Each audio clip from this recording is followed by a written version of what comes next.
quiet weather station. Episode 1. The thermometer screen at dusk.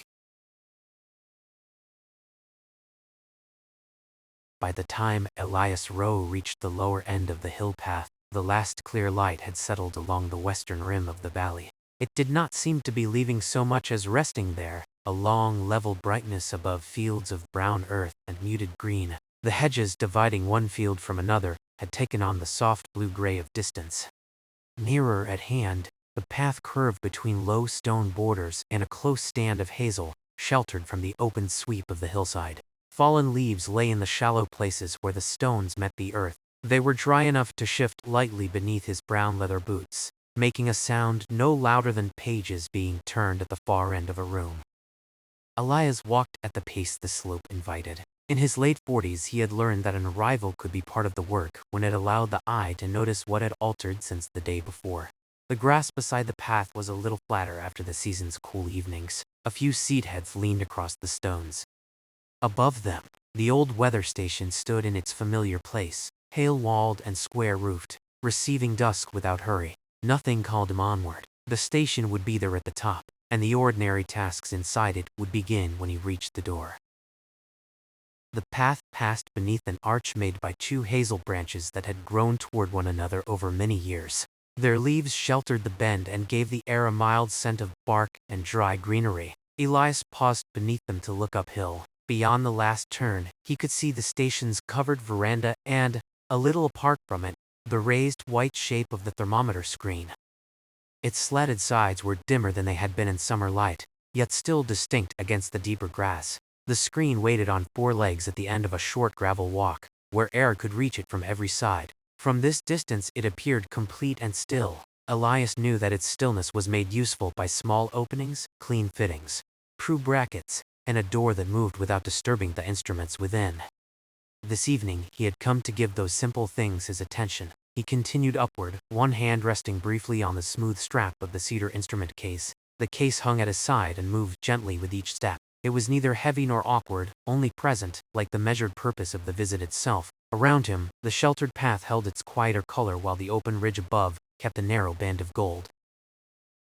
At the next curve, the path widened beside a stone bench set into the bank. Elias placed the cedar instrument case on the bench for a moment and drew a folded linen cloth from beneath its handle. A few specks of pale path dust had settled on the lid during the climb. He passed the cloth once across the cedar, following the grain, then folded it again.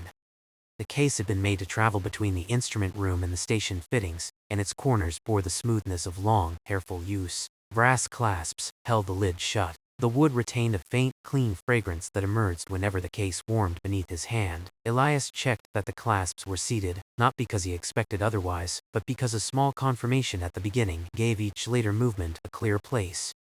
His slate wool waistcoat lay flat beneath the strap. Under it, his cream work shirt caught the remaining light at the cuffs. He straightened one cuff where it had gathered above his wrist, then lifted the case again. The stone bench returned to emptiness, holding only a few beech leaves and a patch of moss along its back. Elias moved on, leaving the bend exactly as quiet as he had found it. The final stretch brought the valley slowly into view behind him. Elias stopped where the sheltering shrubs ended and turned just enough to take in the broad, settled arrangement below. The fields did not need names to be familiar. Their shapes, the lines of their hedges, and the narrow pale road between them were sufficient. In the low light, differences of color softened, while differences of texture became clearer. Newly turned ground lay smooth and dark. Stubble held a faint bronze sheen. A long meadow near the stream appeared almost silver, where the evening light rested on its shorter grass. Elias did not search the view for any sign or change. He simply allowed his eyes to adjust from the enclosed path to the open distance. Then he faced the station again. The pale walls had taken on the warmer color of old paper. One eastern window reflected a small portion of sky. The veranda posts made steady vertical lines against the wall, and the gravel around the building lay evenly ricked. The place was modest in size, designed for repeated acts of observation rather than display. To Elias, its proportions always felt restful. Each door, shelf, and sheltered instrument had been given only the room it required. He crossed the final few yards with the cedar case level at his side. Before going to the instrument room door, Elias followed the edge of the veranda to the rain channel at the corner. A gathering of small leaves had come to rest beside its stone outlet. He bent, collected them in one hand, and placed them in the leaf basket kept beneath the veranda rail. The basket was nearly empty, its woven sides showing bands of warm brown. This minor tiding did not belong to the screen maintenance, yet it belonged naturally to his arrival. He ran 2 fingers along the wooden veranda rail. It was dry and cool, with no grit beyond the ordinary dust of the day. At the far end stood the gray enamel mug, inverted on a narrow draining shelf where it had been left after the previous reading. Elias turned it upright and set it nearer the door, ready to carry inside. Its rounded rim caught a subdued line of light. A small dark mark in the enamel near the handle made its orientation instantly familiar. He took the mug in his free hand, the cedar case in the other, and stepped onto the broad stone before the door. The sole of each brown leather boot settled firmly against the worn center of the step. The small brass key rested in the upper pocket of his slate wool waistcoat. Elias returned the gray enamel mug to the draining shelf for a moment, set the cedar instrument case beside the wall, and drew out the key. The metal had warmed against the cloth of his waistcoat during the walk. It was a plain key with a round bow and a shaft polished by the same repeated grip.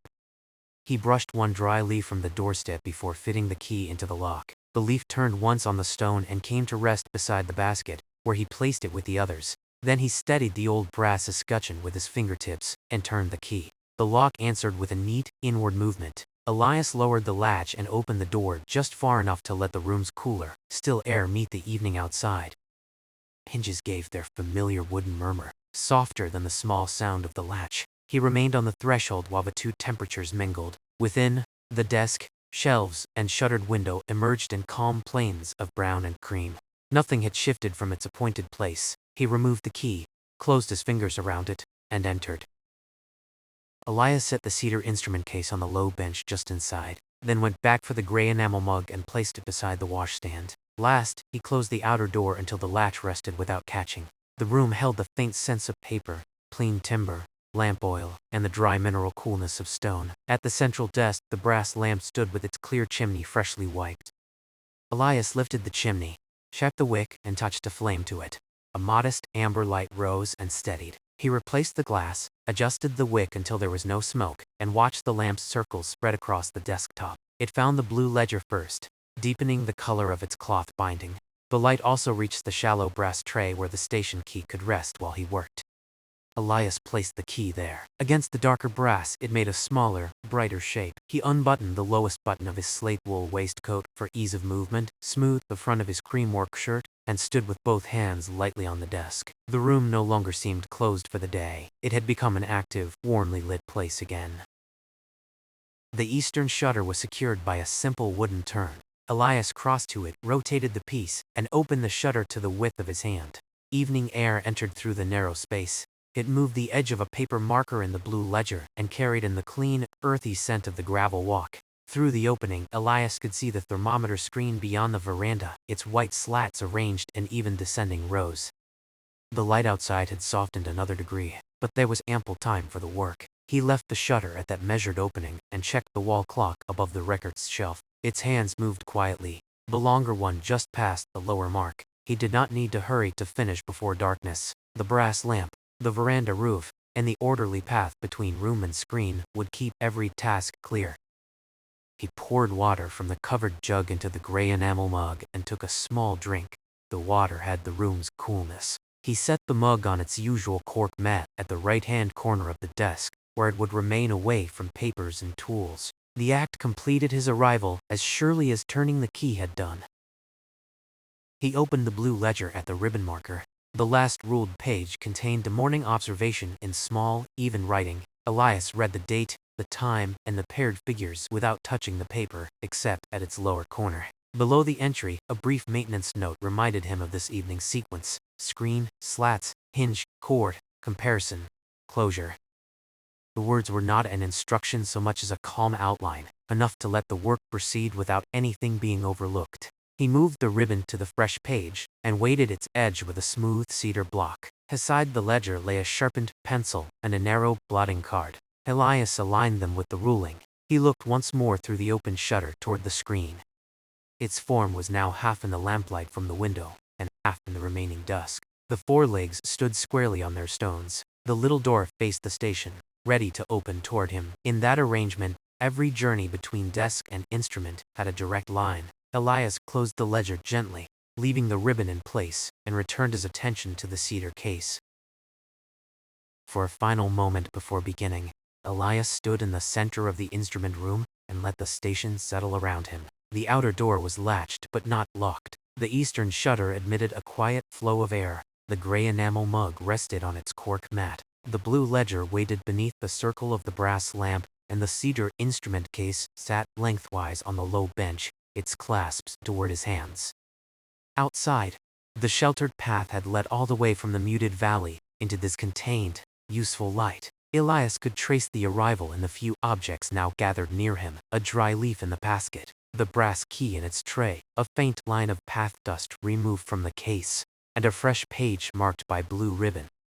Each thing was simple, and each was complete. He breathed in once, slowly, then out. There was no need to add ceremony to the evening. The station was orderly. The screen waited for ordinary care. At this hour, with the pale walls holding the last dusk and the lamp holding its steady circle, ordinary care felt entirely sufficient. Elias brought the cedar instrument case from the low bench to the broad work table beneath the eastern window. He set it down with the handle facing away from the blue ledger, leaving a clear space between records and maintenance work. Before opening it, he unfolded a square of plain linen across the tabletop. The cloth had been pressed into quarters, and each fold relaxed slowly beneath his palms. He smoothed the first edge, then the second, until the fabric formed a pale, even field within the brass lamp's light. Its close weave would keep each small tool visible and prevent metal from sounding against the wood. The table itself was wider than the cloth, so Elias left an uncovered margin along the front for his hands and another near the window for the washbowl. He drew the gray enamel mug a little farther toward the desk corner. The blue ledger remained closed on the opposite side of the lamp, protected from any drop of water that might later come in from the cleaned screen. With the working area defined, Elias placed both hands on the cedar case. He felt the shallow curve of its lid and the two cool brass clasps beneath his thumbs. Everything he needed was contained there, but he opened it without haste, giving the layout the same care he intended to give the white slats outside. The first clasp lifted with a small click, followed by the second. Elias raised the cedar lid until its fabric stay became gently taut. The clean fragrance of the wood deepened as the case opened. Inside, shallow fitted compartments held the maintenance tools apart from one another. A soft brush lay nearest the front, its pale bristles covered by a narrow paper sleeve. Beside it rested a small screwdriver with a dark wooden handle and a short, well-kept blade. A stoppered bottle of light hinge oil occupied a round recess at the rear. Fresh linen cord was wound around a flat cedar bobbin, and the narrow wooden gauge lay in a slot along the hinge side. Elias did not remove everything at once.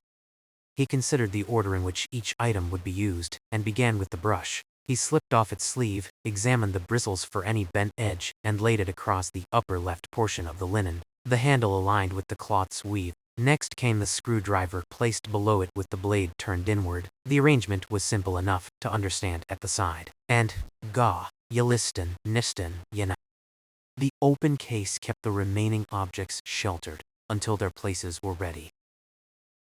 He lifted the oil bottle by its shoulders rather than its stopper. The clear glass held only a modest amount, more than enough for the single hinge. Elias wiped the base with a corner of the linen cloth kept inside the case and set it upright in the far corner of the laid-out fabric. A shallow wooden ring fitted over the bottle, making a broad foot beneath it.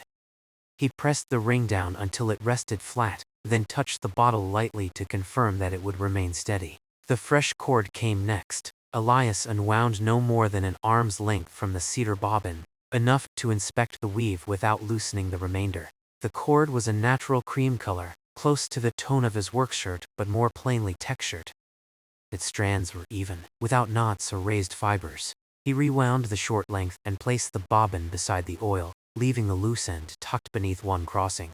Finally he removed the narrow wooden gauge. Fine marks divided its length, and one rounded notch corresponded to the shade's proper stopping height. Elias passed a thumb along the edge, finding it smooth. He laid the gauge horizontally beneath the brush, and screwdriver, where its straight line gave the smaller tools a quiet boundary.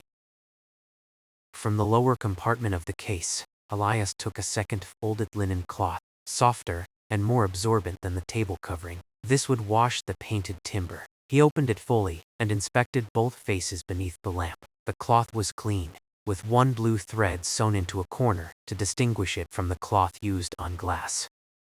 He folded it twice into a pad that rested comfortably in his palm, then placed it near the front edge of the work table. A smaller dry linen strip followed, intended for the hinge pin and latch. He rolled that strip loosely rather than folding it, so it would be easy to tell apart by touch. The open compartments now showed one final item, a small paper repair envelope, empty and unsealed.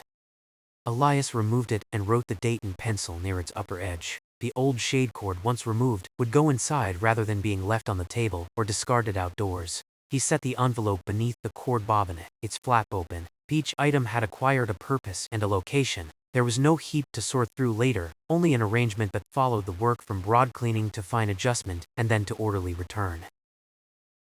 At the washstand, Elias set a white enamel bowl beneath the tap of the covered water vessel. He released a narrow stream and tested it against the inside of his wrist. The water was warm enough to lift dust from painted timber, but not so warm that it would soften the surface or feel out of place in the cool evening. He filled the bowl only halfway. A fuller bowl would be heavier to carry and more likely to touch the rim with every step. When he closed the tap, the last drop made a round mark on the water and disappeared. Elias carried the bowl to the work table with both hands and placed it on a cork mat along the uncovered margin near the window. The brass lamp made a muted oval on the surface. He dipped one corner of the washing cloth, squeezed it, and observed how the fibers held the moisture. Then he wrung the corner thoroughly over the bowl and refolded the cloth with the damp part inside. The test left no trail on the table.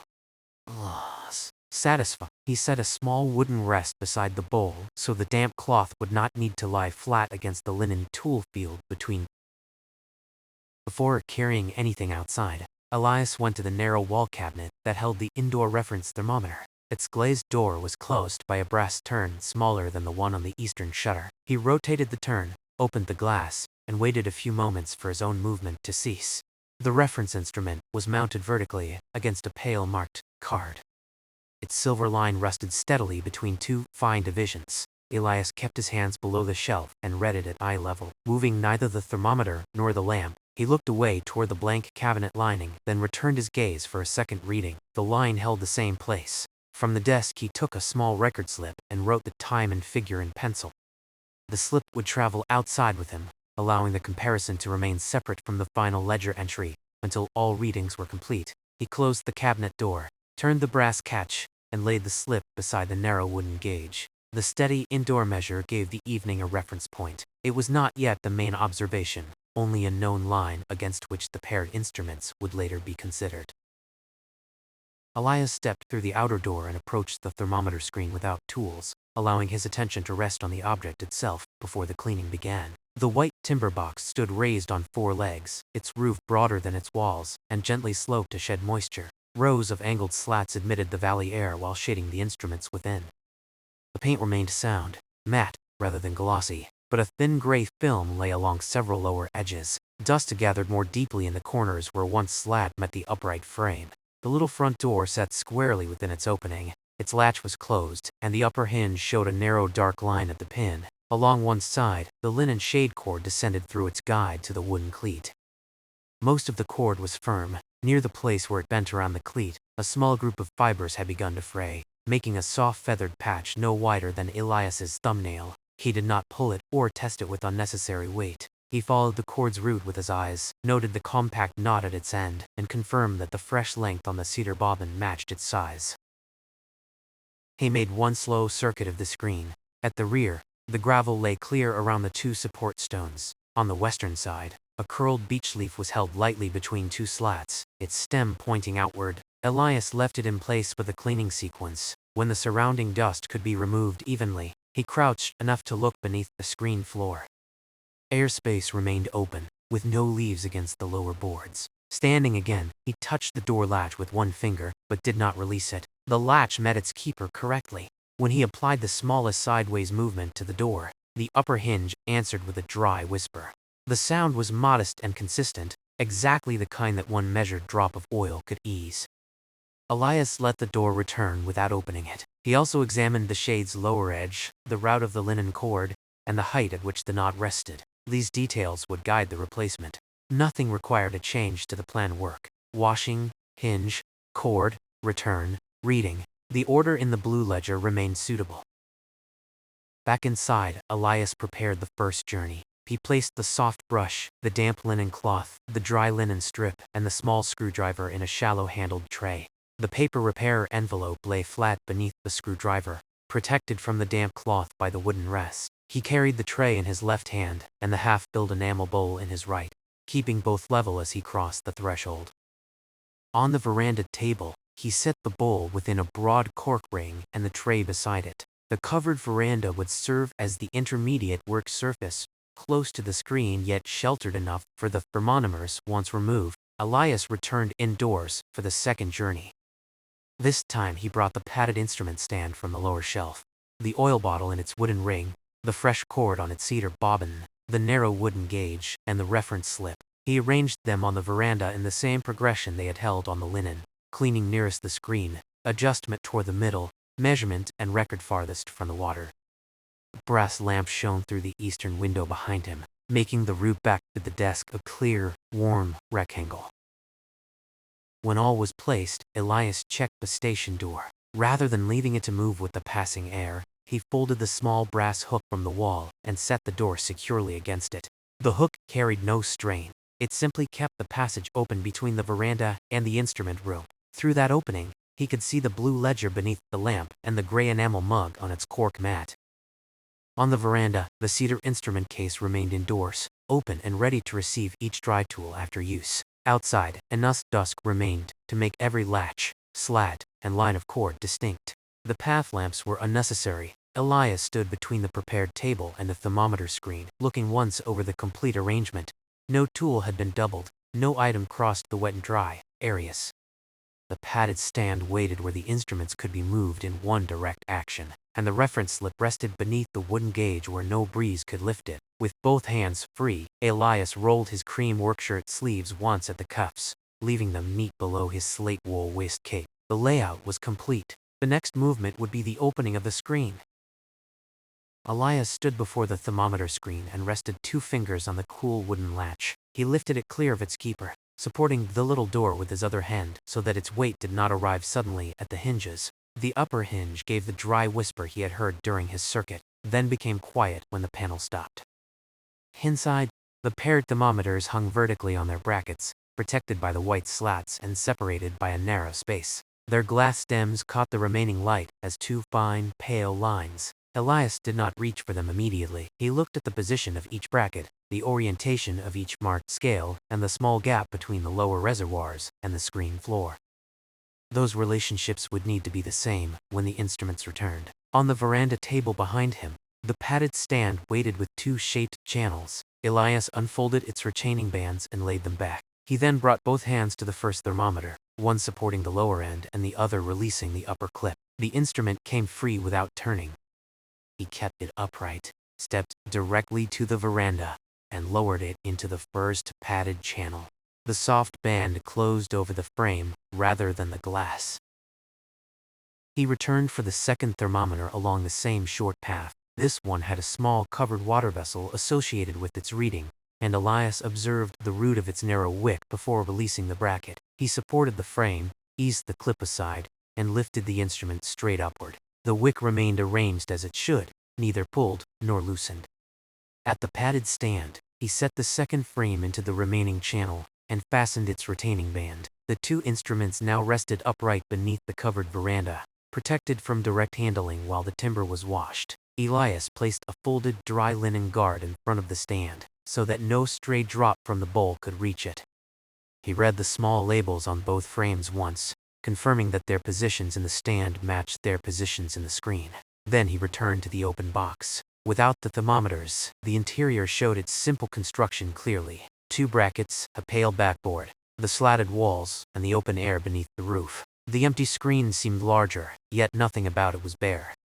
It was merely ready to be cleaned from the topmost sheltered edge to the lowest board.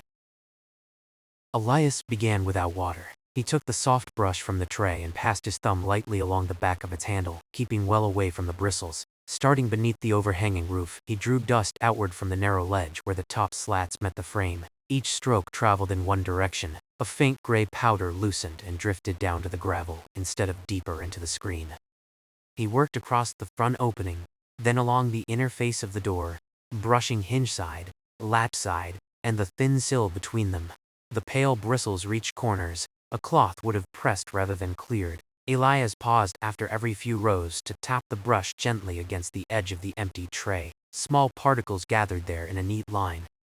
He continued downward, following the slats in their descending order. As the brush passed, their angled edges became visibly sharper. The paint had not truly darkened. It had simply carried the soft film left by dry days and moving air. With that film lifted, the screen's white returned in quiet degrees, never flashing or shining. The brush made a low, papery sound over the timber, regular enough to merge with the soft movement of air through the openings. When the upper interior was clear, Elias changed his stance and brushed the outer front slats. He worked from left to right, then moved down one row, letting gravity assist rather than undoing a cleaned section. The loose dust settled on the gravel in narrow crescents. At the corners, he turned the brush so only its tip entered the joint. He gave equal care to the lower crosspiece and the square legs, where pale dust showed most plainly against the paint. A thin line had collected above one support stone. Elias loosened it and watched the grains fall into the surrounding gravel, where they became indistinguishable. He stepped back to compare the brushed front with the untouched western side. The change was gentle but evident. On the clean section, each loaf had regained its even edge, and the spaces between rows looked open rather than shadowed by dust. He laid the brush in the tray and flexed his fingers once. His screen had many slats, yet the work was not repetitive when seen closely. Each row met a corner differently. Each opening held its own measure of evening light. Elias reached for the folded washing cloth, ready to follow the brush with clear water. He dipped the blue threaded corner of the linen cloth into the enamel bowl, submerged no more than half of the folded pad, and lifted it. Water streamed briefly from the lower point. Elias wrung the cloth between both hands until the stream became 3 drops, then 1, then none. The fabric remained damp enough to lift the gray film without sending water into the joints. He rested it on the wooden support and placed his palm against it, judging the moisture once more. Then he began beneath the roof where the brushing had begun. One measured pass traveled along the top ledge. A second, using a clean fold of linen, followed the inner frame. The water darkened the paint for only a moment before the moving air restored its soft white. Elias rinsed the cloth whenever a gray line appeared along its edge. Each time, he opened it over the bowl, moved it through the warm water, wrung it carefully, and presented a fresh surface to the timber. The bowl remained clear enough to show the muted reflection of the sky, though a faint cloud of lifted dust slowly settled near its base. The angled slats asked for a particular movement. Elias folded the cloth over 2 fingers, set it against the upper face of a loop, and drew it from the inner end toward the outer edge. He never pushed moisture into the opening. On the lower face, he reversed his hand while keeping the direction outward. In this way, the linen followed the construction rather than working against it. After each pair of rows, he lowered his eyes until the lamplight lay almost level with the painted edges. Any remaining film showed as a soft gray interruption. Any excess water gathered into a bright bead. He found one such bead beneath the 3rd row, held the dry fold against it without rubbing, and watched the brightness pass into the linen. Edge first looked darker from dampness, then paled as air crossed it, until its color matched the boards above and below. Drops gathered briefly at 2 lower edges and became round in the lamplight from the window. One fell into the gravel with a soft, darkening mark. The other remained until Elias touched it with the dry corner of the cloth. Row by row, the front and eastern wall brightened. The white surface did not become glossy. It recovered the matte, breathable finish intended for it. As more openings cleared, the mild valley air passed through with less obstruction. Elias could feel it on the back of his hand when he reached inside. It carried the clean scent of damp linen and painted wood toward the open screen door, then out again through the opposite slats. He moved to the western side, where the curled beech leaf remained held between 2 middle slats. Its edges had rolled inward until the leaf resembled a shallow brown cup. Elias washed the rows above it first, leaving a dry space around the stem. Then he set down the damp cloth and took the leaf between finger and thumb. It yielded at once, sliding from the opening without scraping the paint. Behind it, the timber showed the exact shape the leaf had protected. A pale oval widening around the veins, with a narrow clean point where the stem had lain. The surrounding slat carried the fine gray film of the season, making the leaf-shaped patch look almost drawn upon the white. Elias held the leaf for a moment above his open palm. Its surface was dry, its veins simple and distinct. He placed it in the leaf basket by the veranda rail, where it rested on the few gathered during his arrival. When he returned, the little clear silhouette still marked the slat. He rinsed and wrung the linen cloth, folded a clean face outward, and drew it once along the timber. The gray film lifted. The outline disappeared, not by being covered, but because the whole row became equally clean. Elias continued around the rear panel, following the same top-to-bottom order. Here the light was lower, so he turned the open door of the screen slightly, until the brass lamp's glow reached through the front and made the inner edges legible. The door remained supported in his hand and never pulled against the hinges. He cleaned one narrow upright, released the panel gently, and worked across the rear slats. The white cloth moved in calm arcs between bowl and timber. When the water cooled, it still held enough warmth for the task, and the linen continued to lift the thin film without effort. He wiped the rear legs, including the inward faces nearest the support stones. A line of clean paint appeared beneath each pass. At the bottom board, he found 3 dry grass seeds resting in the corner. The brush lifted them easily. He added them to the leaf basket, rather than allowing them to remain beneath the screen. The open spaces were now clear from roof to floor. Through several rows at once, Elias could see the covered veranda, the padded instrument stand, and beyond it, the blue ledger under the brass lamp.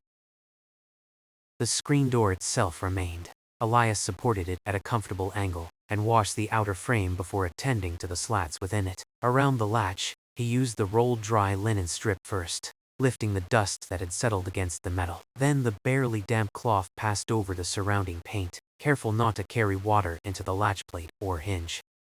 He cleaned the upper rows, turned the cloth to expose a fresh face, and completed the lower ones. Along the door's bottom rail, moisture briefly gathered into a line. Elias absorbed it with the dry strip until the rail was only cool, not wet. He opened the panel a little farther, then brought it nearly closed, observing the cleaned edges as they moved past the frame.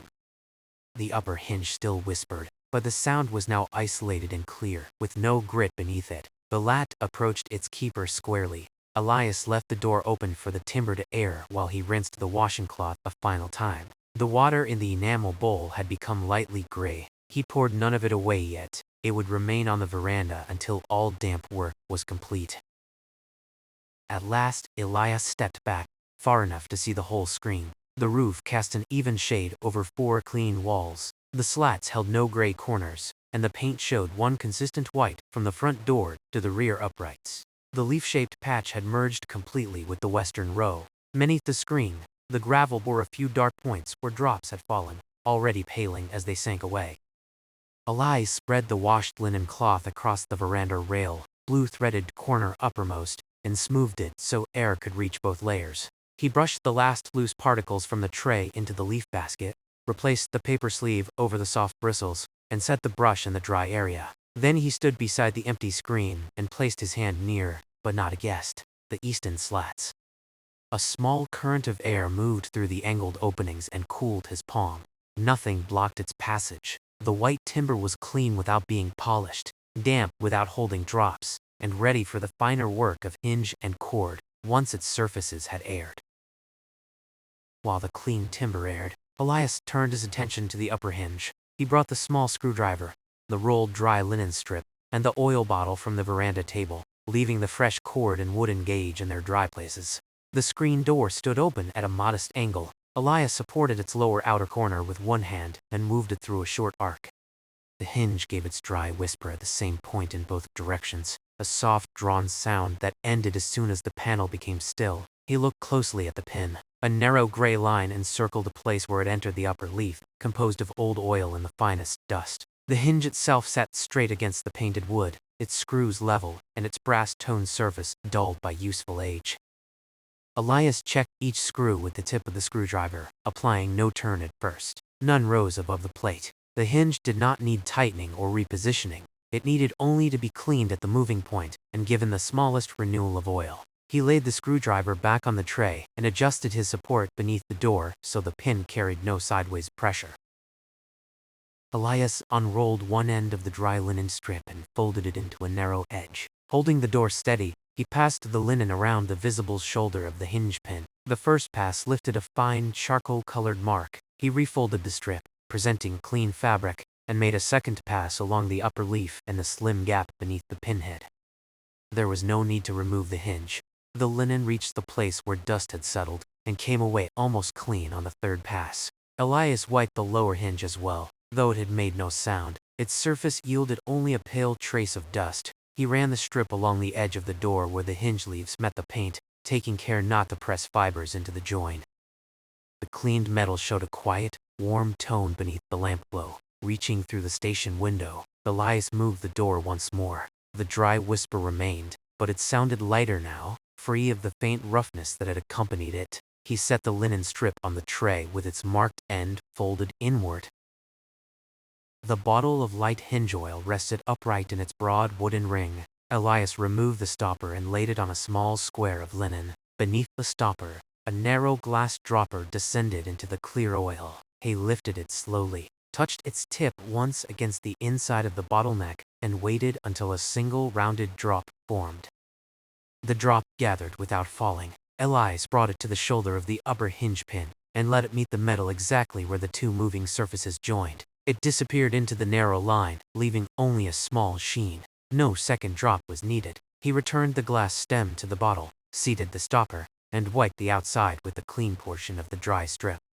The bottle went back into its wooden ring before Elias moved the door. He held the panel at top and bottom, opened it to the comfortable limit of its usual travel, then brought it toward the frame. On the first passage, the whisper softened to half its former sound. On the second, it became the faintest breath. By the fourth measured movement, the door traveled silently.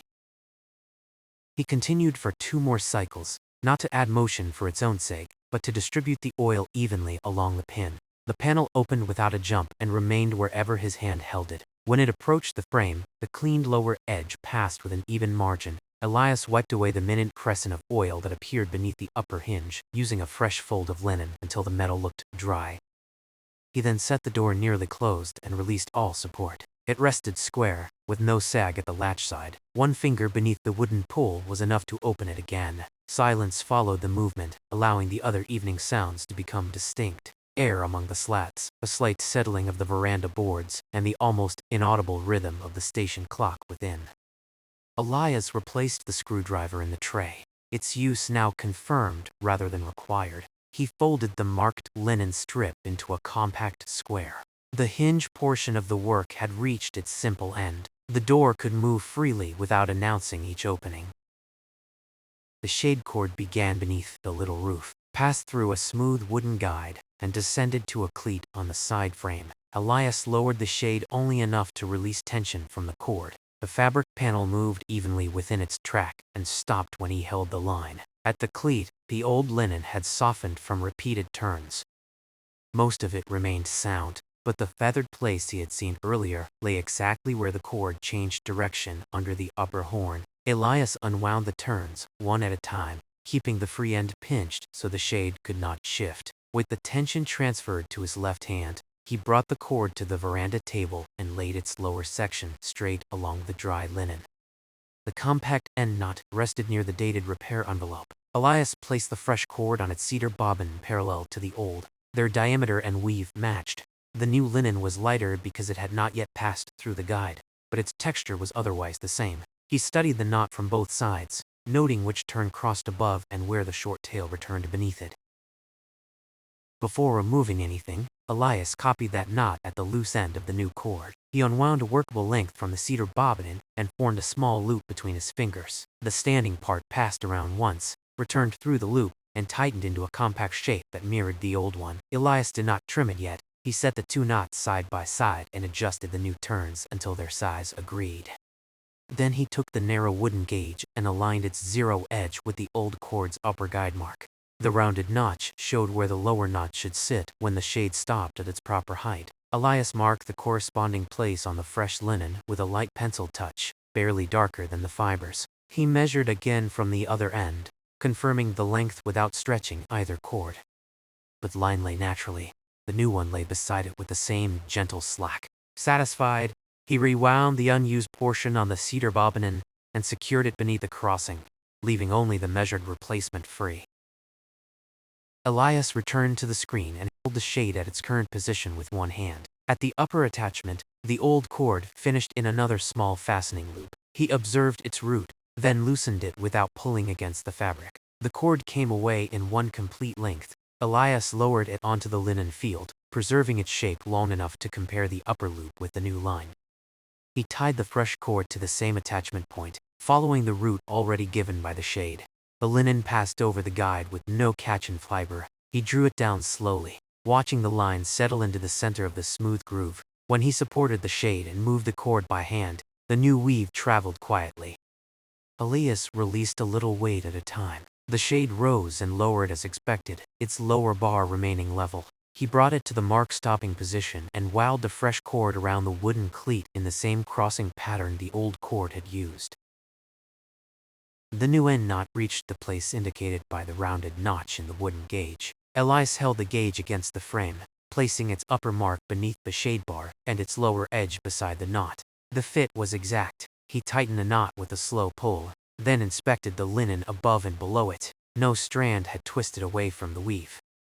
Using the small scissors housed in the underside of the cedar bobbin, he trimmed the free tail to the same modest length as the original. He returned the scissors immediately to their slot. The cut end received no wax or coating. The compact knot held the natural linen securely. Elias worked the shade from open to closed for the first full cycle. It rose evenly, allowing the slats their full opening, then descended through the guide and stopped at the correct height. A second cycle confirmed the movement. The cord rounded the wooden guide without sound and sat neatly on the cleat, neither loose nor strained. With the shade resting in its intended position, Elias brought the screen door toward the frame. The upper hinge moved in silence. The latch approached its keeper along a straight line and entered without pressure when he pressed with one finger. He released it, opened the door again, and repeated the closure. Nothing shifted in the cord route. The knot remained clear of the latch, and the shade bar remained level. Elias used the narrow gauge once more at the bracket line inside the empty screen, confirming that the cleaning and door movement had changed none of the instrument supports. The gauge touched the reference marks at both sides. He removed it and ran the dry linen strip over the wooden cleat, gathering the two pale fibers the old cord had left behind. The screen now combined its renewed parts without drawing attention to them. Clean slats, a quiet hinge, a straight cord, and a latch that met its keeper with the smallest. The old cord still lay on the work table in the shape it had held for years. Elias gathered it without coiling it tightly. He placed the worn end inward, made one loose circle around his 4 fingers, and slid the circle into the dated paper repair envelope. The feathered section remained visible through the open flap, useful as a record of why replacement had been appropriate. He wrote 3 small words beneath the date, "Shade cord renewed." Then he folded the flap into place without sealing it, and returned the envelope to the cedar case's lower compartment. No loose thread remained on the table, the veranda, or the gravel. Elias wound the unused fresh linen firmly on its bobbin and placed it beside the wooden gauge. Lyle bottle was stoppered and clean. The small screwdriver, never needed for a turn, went back into its fitted recess. At the screen, the door stood open in silence, ready for the thermometers. The repair had changed only what required changing, and every removed piece had been accounted for. The painted timber had aired while Elias tended the hinge and cord. He tested the lowest inner rail with the back of 2 fingers, and found it dry, cool, and smooth. No moisture remained in the corners, and the clean slats carried air without holding the scent of warm water. On the covered veranda, the paired thermometers stood upright in their padded channels. Elias removed the linen guard from before them and folded it away from the instrument stand. He read the label on the first frame, then released its soft, retaining band. Supporting the lower end with one hand and the upper frame with the other, he lifted the thermometer without touching the glass stem. The direct route to the screen required only 3 measured steps. Elias placed the lower part of the frame against its bracket, raised the upper clip, and seated the instrument in the same orientation it had held before cleaning.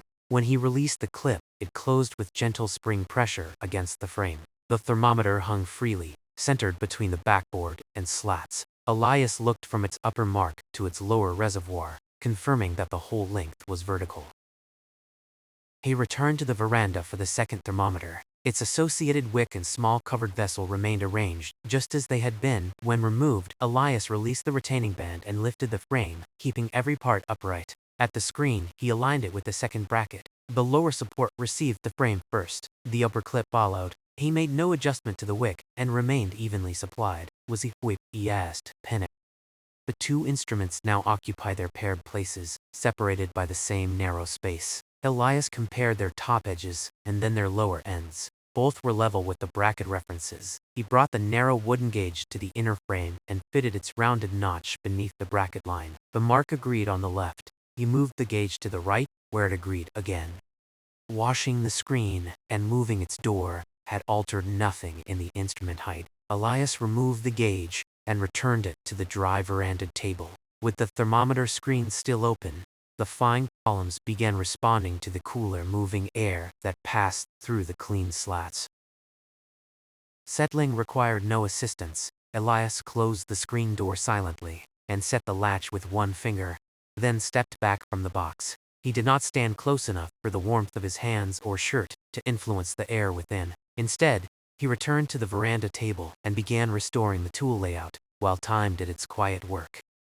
The soft brush, already sleeved, went into the front compartment of the cedar instrument case. The dry screwdriver returned to its fitted channel. Elias examined the stoppered oil bottle, wiped its wooden ring, and seated both in the round recess. The fresh linen cord remained on its bobbin, the unused length neatly wound. He placed it above the paper envelope containing the old cord.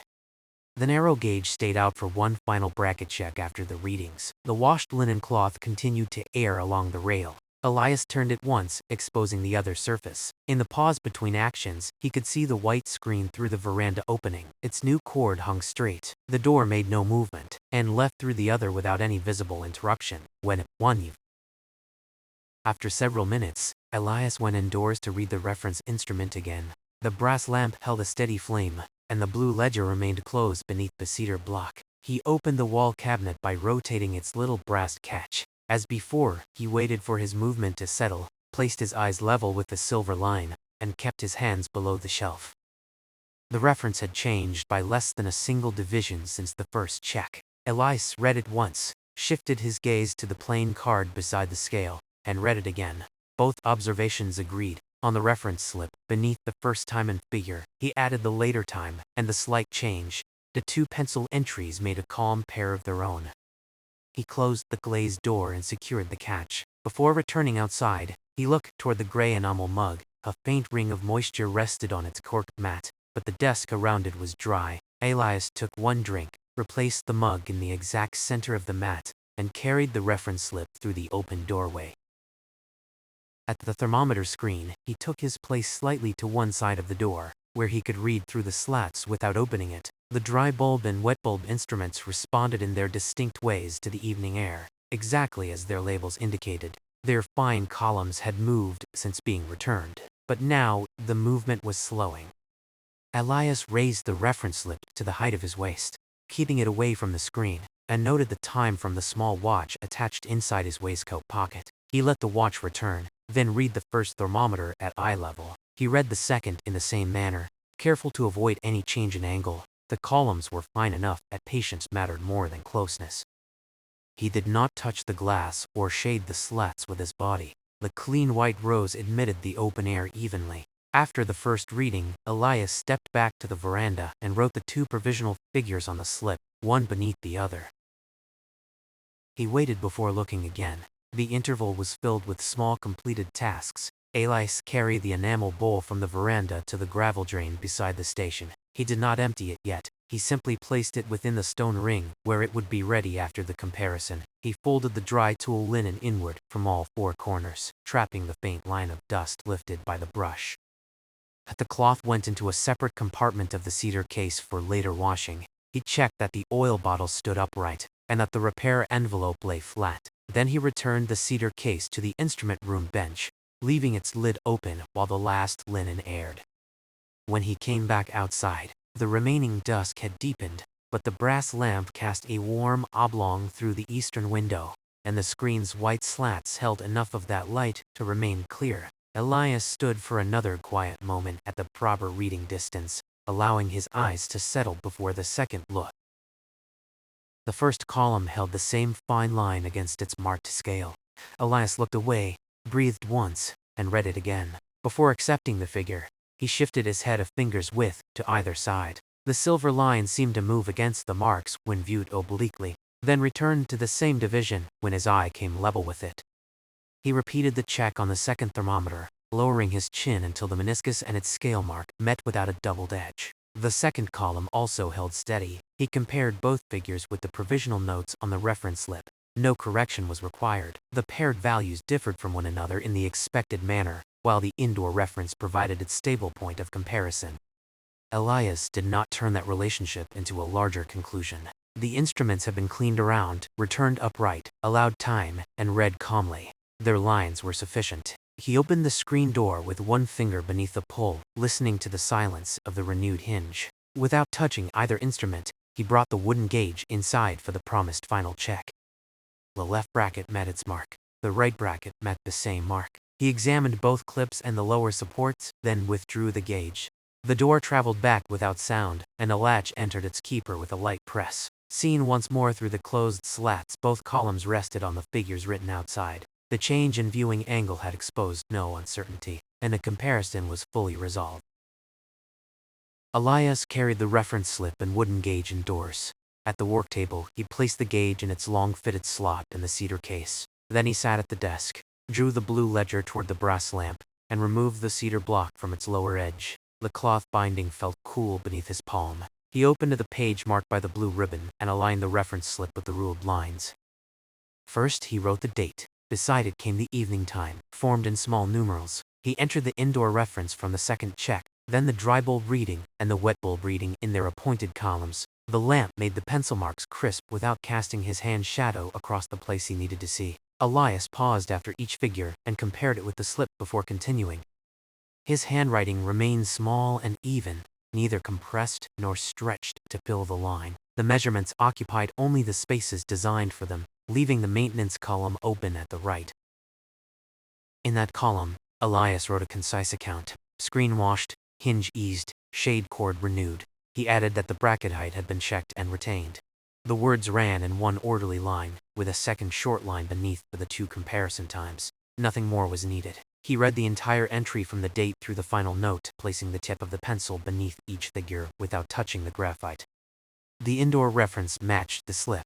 The paired screen readings matched. The time sequence showed that the instruments had been allowed to settle. Elias drew a single light closing mark at the end of the maintenance note and set down the pencil. He placed the reference slip in the ledger's small rear pocket rather than discarding it, then moved the blue ribbon to the completed page.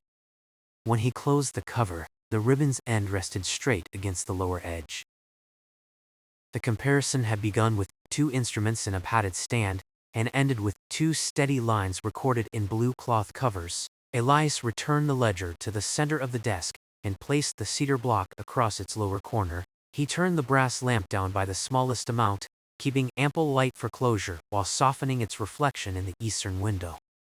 Outside, the thermometer screen stood complete again. Through the open shutter, he could see the clean slats, the straight descent of the new linen cord, and the little door settled squarely in its frame. The readings required no further waiting and no later correction. The reference cabinet was closed. The wooden gauge was back in the cedar case. The provisional slip was filed with the page it supported.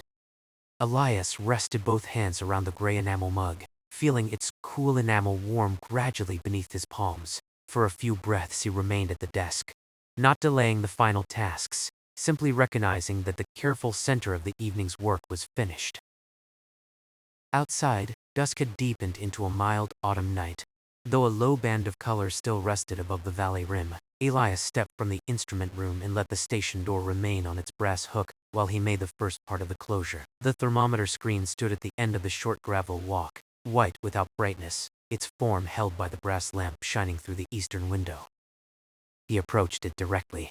The little door was already closed after the final bracket check, but Elias placed one finger on the latch and pressed. It settled fully into its keeper with a quiet, definite movement. He lifted it once to confirm the release, opened the panel the width of his hand, and brought it back. The renewed upper hinge traveled without a whisper.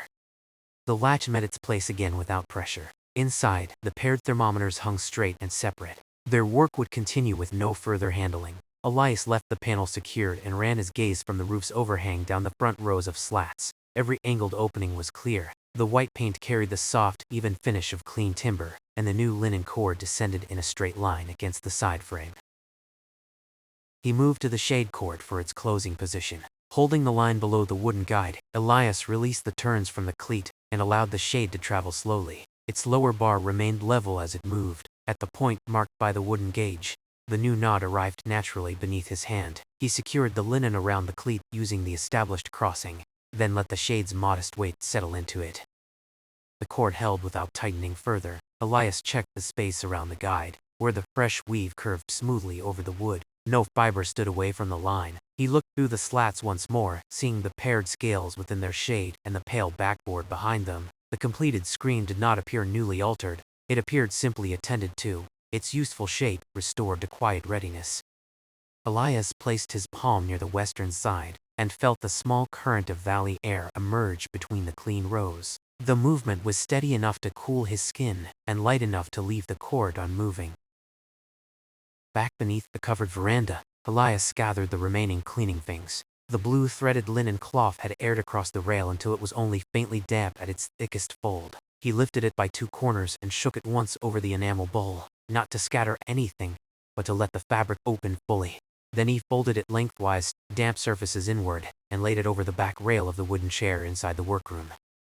There it could dry completely before returning to the cedar case. The rolled hinge strip, marked at one end by the dust from the pin, went into the small laundry pocket beneath the washstand. Elias wiped the cork ring from under the bowl and set it upright on the veranda shelf. The instrument stand was empty. He closed its two soft retaining bands, folded the linen guard across its front, and carried it to the lower storage shelf. Each shaped channel would wait there for the next occasion it was needed, with no glass resting upon it and no strap left loose. The half bowl of wash water remained within the stone ring beside the gravel drain. Elias carried it the final few feet with both hands. The water was cool now, and lightly gray from the dust lifted off the screen. He poured it slowly onto the bed of rounded drain stones, where it divided into clear threads and disappeared between them.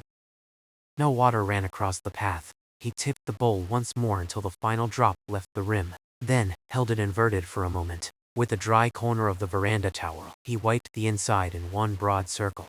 The white enamel returned clean beneath the cloth. Elias placed the bowl upside down on the draining shelf next to its cork ring. The gray enamel mug remained separate, visible through the open station door on the desk mat. He collected the leaf basket and looked at its small contents. The leaves from the path and outlet, the curled beech leaf from the slats, and 3 dry grass seeds. He carried the basket to the composted leaf bay beyond the drain and tipped it gently. The dry pieces joined the soft brown layer already there. Elias returned the empty basket beneath the veranda rail. Inside, the cedar instrument case waited open on the low bench. Elias reviewed each fitted space before closing it. The sleeved brush lay in the front compartment. The screwdriver rested in its narrow channel. The stoppered bottle of hinge oil stood secure in its wooden ring. The fresh linen cord had been rewound on the cedar bobbin, its working end tucked neatly beneath the outer turn. Below it, the dated repair envelope held the old cord and its visible worn section. The narrow wooden gauge occupied the long slot along the hinge side. Elias added the folded dry table linen to its broad compartment, while the still airing washing cloth remained outside the case. He closed the compartment cover over the metal tools and pressed its 2 fabric tabs flat. Nothing shifted when he raised one end of the case by an inch and lowered it. He brought down the cedar lid. The fabric stayed folded inward.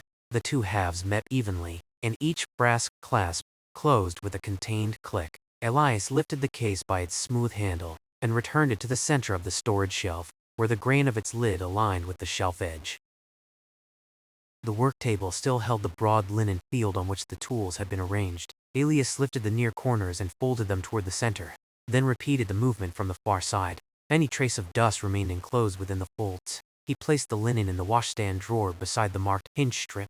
The uncovered tabletop showed no ring from the oil bottle, and no mark from the warm water bowl.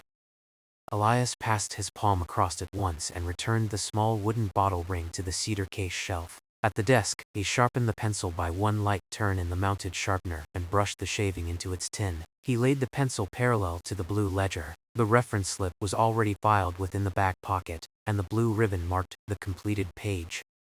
Elias removed the cedar block from the ledger's lower edge, opened the cover for one last review, and read the maintenance line under the brass lamp. Screen washed, hinge eased, shade cord renewed. He verified the time and 3 recorded figures, then closed the ledger for the night. He carried the gray enamel mug to the washstand, rinsed it with a small amount of clean water, and dried the outer surface. Instead of returning it immediately to the veranda shelf, Elias filled it halfway from the covered jug. He brought it back to the desk and wrapped both hands around it. The enamel, cool at first, slowly took the warmth from his palms, while the water held the room's quiet freshness. Elias sat for a few minutes in the straight-backed chair. The brass lamp illuminated the blue ledger and the small brass key in its tray. Beyond the eastern shutter, the clean thermometer screen occupied the center of the view. Nothing moved except the minute hand of the wall clock and the nearly imperceptible lamp flame within its chimney. The station's quiet was not an absence of work. It was the sound of work having reached its proper end. Instruments settled in their brackets, records complete, water drained, tools dry and contained. When Elias rose, he carried the mug to its narrow shelf and set it inverted on the draining cloth. He folded the cloth once beneath it so air could reach the rim. Then he took the brass lamp by its base and moved it from the desk to the window table, where its light fell more directly across the veranda. He stepped outside for one final circuit. At the screen, he examined the front latch, the upper and lower hinges, the cord guide, and the 4 support stones in that order. The latch was seated. Both hinges lay clean against the frame. The linen cord hung straight without a loose tail. Each leg stood centered on its stone. Elias walked around the rear and saw the open spaces beneath the floor, the clean lower edges, and the gravel, free of cloth, thread, or tool. From the western side, the slat that had held the leaf now matched every row above and below it. He did not need to remember where the pale outline had been. The even timber showed that the cleaning was complete. Elias stood beside the screen without touching it. Valley air entered through one wall, moved around the paired instruments, and passed out through the opposite slats. Nothing rattled, nothing caught. The shade held its position, and the little door remained still within its frame. Looking back, Elias could see the sheltered path descending from the station. The hazel arch had become a darker shape against the low sky, while the stone borders retained a faint pale line. His arrival along that path now seemed contained within the completed evening. The cedar case carried upward and stored again. The brass key turned and returned to its tray. The blue ledger opened and closed. The linen used and set to dry. There was no remaining task hidden among those movements. Elias let one more current of air pass across his hand near the slats. It moved freely, exactly as the clean construction intended. He returned to the instrument room, released the outer door from its brass hook, and drew it inward. Before closing it, he took the small brass key from the tray and slipped it into the upper pocket of his slate wool waistcoat. The brass lamp remained lit long enough for him to fasten the eastern shutter. He rotated its wooden turn, checked that the edge sat flush, and brought the lamp back to the desk. The blue ledger rested square beneath it. Elias buttoned the lower button of his waistcoat, lowered the lamp wick, and watched the amber circle become smaller across the cloth cover. At the last moment, the light held the cream cuff of his work shirt and the smooth toe of one brown leather boot. Then he turned the wick down completely. The room kept a gentle remainder of evening through the door, until he stepped onto the stone and closed it behind him. The latch settled, the key turned, and Elias withdrew it into his warm hand. From the doorstep, he looked once toward the thermometer screen. Night had arrived mildly over the hill, softening the pale walls and the gravel path into related shades. The screen remained visible as a composed white form, clean, latched, and breathing freely. Within it, the paired instruments continued their autumn observation. Within the station, the completed figures waited in the closed blue ledger, supported by the reference slip and the concise record of care. Elias placed the brass key securely in his waistcoat pocket and lifted no case, the cedar instrument, case belonged on its station shelf, until another ordinary task called for it. He descended by the sheltered path, with both hands free, His brown leather boots found the broad stones at an easy pace. Behind him, nothing needed reopening, readjusting, or remembering. The evening reading was complete, the repair was complete, and the quiet weather station had begun another settled cycle under the mild night air.